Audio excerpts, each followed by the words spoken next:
Rabbi Jason Sobel, New York Times bestselling author. Ever heard of this guy? Well, if you haven't, he's been making the rounds lately. Is this the end times? Is Hamas in the Bible? Messianic Rabbi on Israel, Terror, and Prophecy. This is the title of an article from faithwire.com. This article is about a CBN podcast that featured Rabbi Jason Sobel. Let's take a look at an excerpt from this article. Okay, check out this excerpt.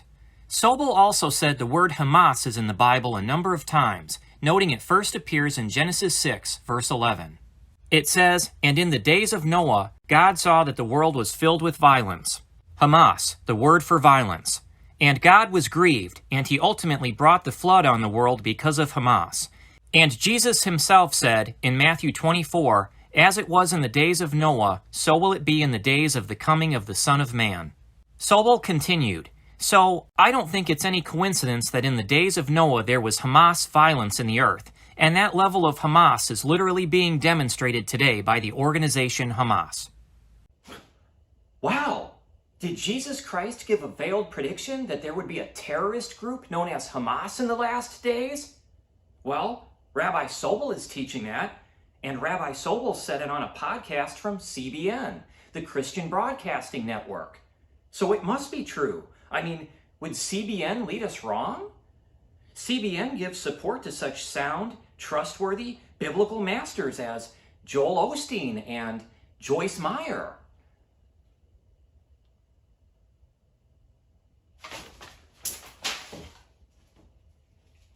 Matthew 24, verse 37. "But as the days of Noah were, so shall also the coming of the Son of Man be." Now, if that's all you look at, well then, that's kind of open to interpretation. You know, what was Jesus talking about? What was going on in the days of Noah? There were giants on the earth in the days of Noah. So was Jesus saying that before he returns, there's going to be giants on the earth again? Man's wickedness was great in the days of Noah. So was Jesus saying that before he returns, man's wickedness is going to be great again? The earth was filled with violence in the days of Noah. So was Jesus saying that before he returns, the earth is going to be filled with violence again? You know, it would have been nice if Jesus could have been a bit more clear about things. If Jesus could have kind of explained what he was talking about when he said, "as the days of Noah were." Well, you know, maybe Jesus actually did explain.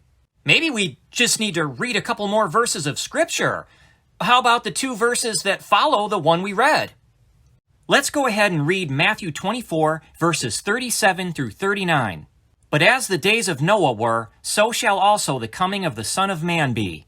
For as in the days that were before the flood, they were eating and drinking, marrying and giving in marriage, until the day that Noah entered into the ark, and knew not until the flood came, and took them all away.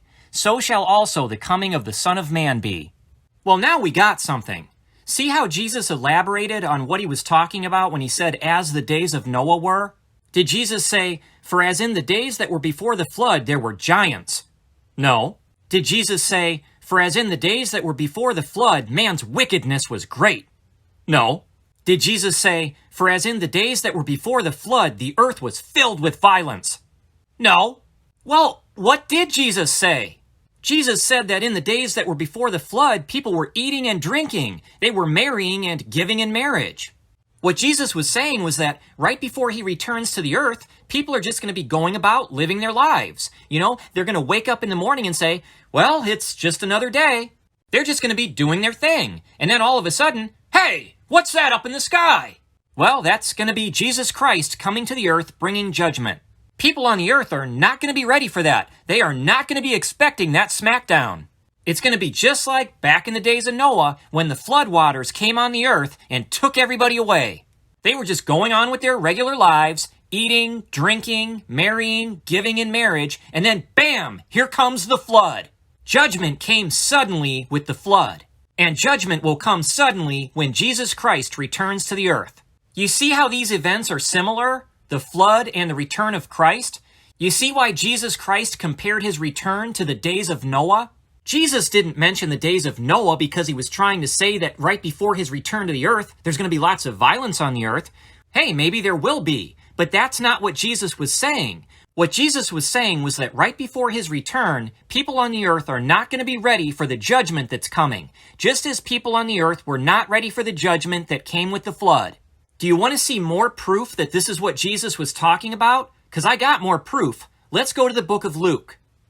Let's check out Luke's account of what Jesus said. Luke 17, verses 26 through 30.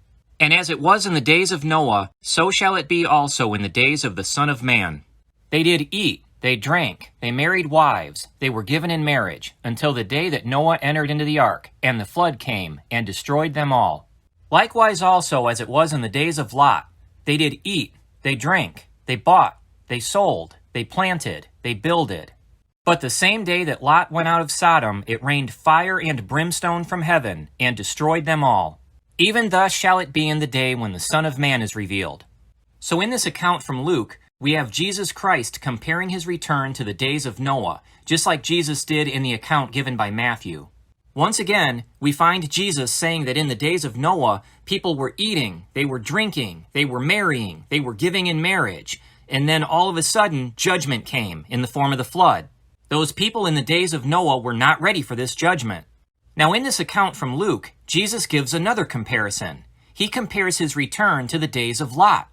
In the days of Lot, people were eating, they were drinking, they were buying, they were selling, they were planting, they were building. And then on the day when Lot went out of Sodom, fire and brimstone rained down on Sodom. Those people were not ready for that judgment. They were all destroyed. So you see how the days of Noah were like the days of Lot? People were just eating, drinking, going on with their regular lives, and then all of a sudden, there's judgment. In the days of Noah, it was the flood. In the days of Lot, it was fire and brimstone coming down from heaven. In both cases, serious judgment came upon a world that was not ready. That's going to happen again at the return of Jesus Christ to the earth. And that is why Jesus Christ compared his return to the days of Noah and the days of Lot. It's quite clear when you actually, read. When Jesus Christ compared his return to the days of Noah, Jesus was not predicting there would be a group called Hamas in the last days. Jesus was saying that his return would be like the days of Noah and the days of Lot, in that people would be living life totally unaware of the judgment about to smack them in the face. Why would someone take Matthew 24, verse 37 out of context and try to teach that Jesus was giving a prediction of a future group called Hamas? Oh, I don't know. Perhaps to take advantage of a trending topic? To get more publicity, leading to more book sales? Who's to say? People have their reasons. Hey, don't take scripture out of context and try to use it to teach something that fits your agenda. That's deceptive, and it's just plain wrong. Leave scripture in its proper context and let it say what it says. And before I go, if anyone watches this and decides to go the juvenile route and say something silly like, I'm being anti-Semitic here, let me just go ahead and say, I'm not anti-Semitic. I'm anti-taking scripture out of context and teaching that it says what you want it to say. Thanks for checking out the video.